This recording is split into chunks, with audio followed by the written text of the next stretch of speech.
有線電視新聞台。澳門立法會選舉投票，選民反應踴躍。澳門廉政專員張宇話會嚴密部署，防止賄選。今屆選舉多咗候選人喺政綱表明要同政府劃清界線。消防員尋日使用武力將一個企圖跳樓嘅女人拉返入屋。工會話凌空救人好危險，使用武力值得體諒。Are there some people who don't like me because of my race? I'm sure there are. 不過奧巴馬認為有民眾反對醫療改革，唔係因為佢嘅黑人身份。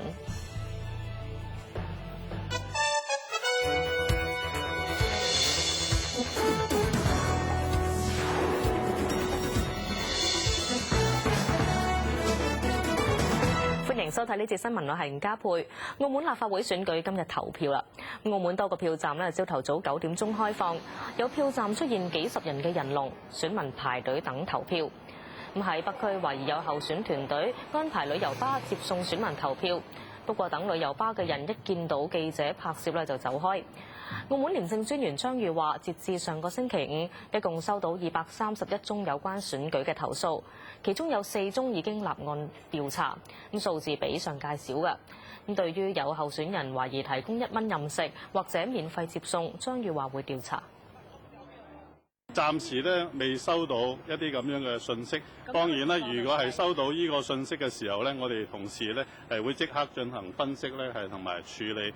我哋唔係坐喺度等投訴，我哋頭先所講有同事喺各個區域都已經咧喺度巡查緊嘅。當我哋發現有問題或者係市民各個候選組別有所投訴嘅時候，最緊要係印證到當時嘅情況係咪屬於一個正常或者一個違反嘅。過去幾年，澳門社會浮現種種嘅問題。今屆選舉多咗候選人喺政綱上表明同政府劃清界線。黃永國喺澳門報導。過去2屆澳門立法會數民主派議員，8年嚟都只係得吳國昌同歐錦新2個。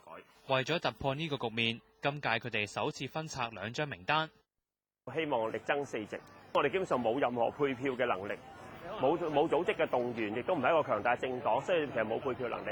我哋唯一就不斷係呼籲我哋嘅選民就係話咧，將票平均分俾2組。個效果係點咧？因為畢竟係第一次，真係唔知道嘅。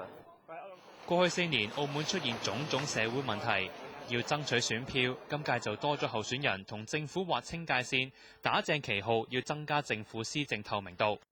歐文龍案之前呢，我對特區政府係非常之信任嘅。歐文龍案之後，我就會發覺係原來唔係嘅喎，即係有啲嘢冇我想象得咁簡單。你唔監督佢，或者你諗住自己人為威為你唔使理佢，佢自己會自動做好。我覺得冇呢一樣嘢。到今天嘅政府咧，即係佢係透明嘅。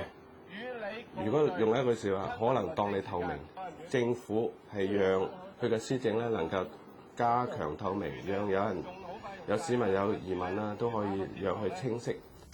民選聲音只會喺澳門議會中佔少數，比起香港、澳門立法會嘅民主成分更加低。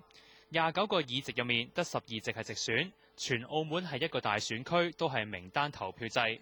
另外7個位由特首委任，最後10席由4個功能組別嘅間接選舉產生。今屆候選人得10個，啱啱好全部自動當選，包括人大常委賀一誠同後任特首崔世安嘅哥哥崔世昌。行政長官何厚鏵將會喺選舉結果完成核實後15日內公佈埋7個委任議員嘅人選。咁到時新一屆立法會嘅29個議員就會全部誕生。有線電視記者黃永國喺澳門報導。